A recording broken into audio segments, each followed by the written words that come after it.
Un lieu, un événement tragique, l'assassinat du journaliste Norbert Zongo. En effet, le 13 décembre 1998, c'est en ces lieux, situés à une centaine de kilomètres de la capitale burkinabé, que le célèbre journaliste d'investigation a été assassiné avec 3 de ses compagnons. 14 ans après, une plaque vient indiquer où le drame s'est produit. Ce jour-là, donc le 13 décembre,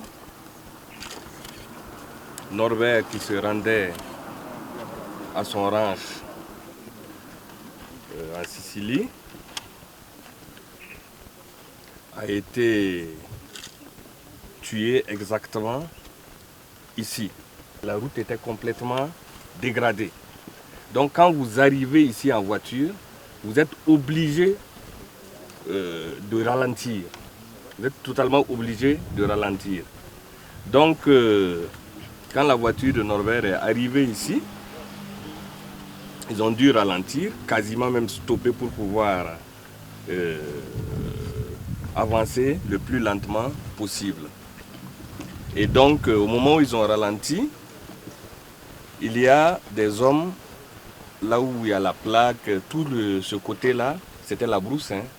Ça donnait sur les champs de M. Nama. Donc, il y a des gens cagoulés, en armes, qui sont sortis de ce côté et ont commencé à tirer sur les occupants du véhicule. Le collectif des organisations démocratiques de masse et de partis politiques, né au lendemain de ces événements pour réclamer justice et vérité pour Norbert et ses 3 compagnons, avait tenté en 2000 de marquer les lieux sans toutefois y parvenir. 12 ans après cette tentative et 14 ans après l'assassinat des journalistes, cela est devenu une réalité le 13 décembre 2012.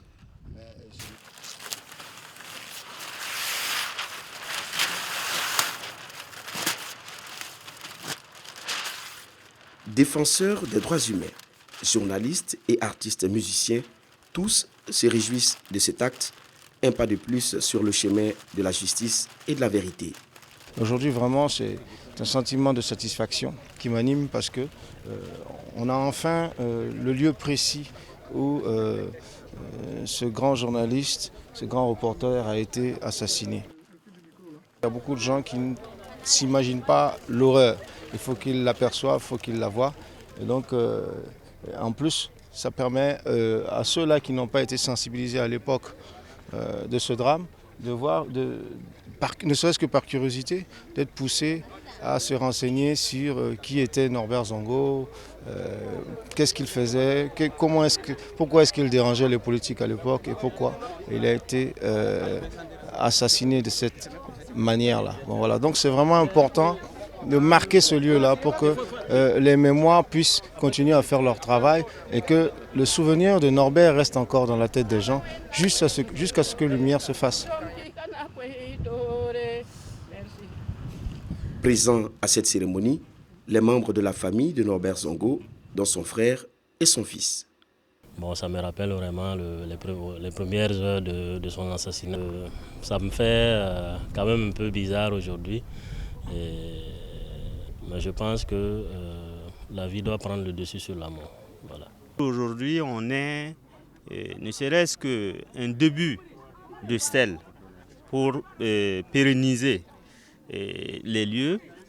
Et nous ne pouvons qu'être fiers de la famille, du peuple burkinabé avec le geste qu'ils viennent de faire. Ça déjà, ça montre que Norbert n'est pas mort pour rien. Au moins que la lutte doit continuer permanemment. Nous devons avoir à l'esprit que seule la lutte peut payer. Et le fait que vous soyez là, mobilisés, déterminés, montre effectivement que notre pays est peuplé effectivement d'hommes intègres, comme Norbert Zongo, des héros. Et vous êtes aujourd'hui le porte-voix des sans-voix, le porte-voix de ceux qui demandent la justice, le porte-voix de notre peuple dans ses franges toutes composées pour faire en sorte effectivement que justice lui soit rendue. Droit Libre TV, la web télé 100% droits humains, 100% liberté d'expression.